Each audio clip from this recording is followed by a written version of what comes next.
Le CO2 dans l'air modifie votre sang. Une nouvelle étude scientifique vient de le confirmer. Des chercheurs australiens ont analysé plus de 20 ans de données médicales américaines. Leur étude est publiée dans Air Quality, Atmospheres and Health. L'équipe vient du Keys Research Institute Australia, de Curtin University et de l'Université nationale australienne. Ils ont étudié environ 7000 personnes entre 1999 et 2020. Résultat frappant, le bicarbonate sanguin a augmenté de 7% depuis 1999.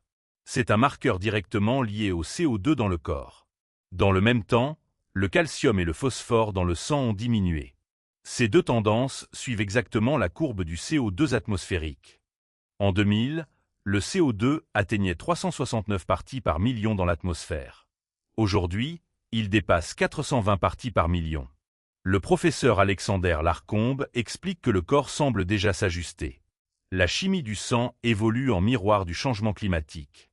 Le bicarbonate régule l'équilibre d'acide-base du sang. Plus il y a de CO2, plus le corps en retient pour stabiliser le pH. Selon les modèles, le bicarbonate pourrait atteindre la limite haute de la normale d'ici 50 ans. Le calcium et le phosphore pourraient chuter encore plus bas. L'humanité a évolué avec un CO2 entre 280 et 300 parties par million. Ce niveau grimpe désormais de plus en plus vite chaque année.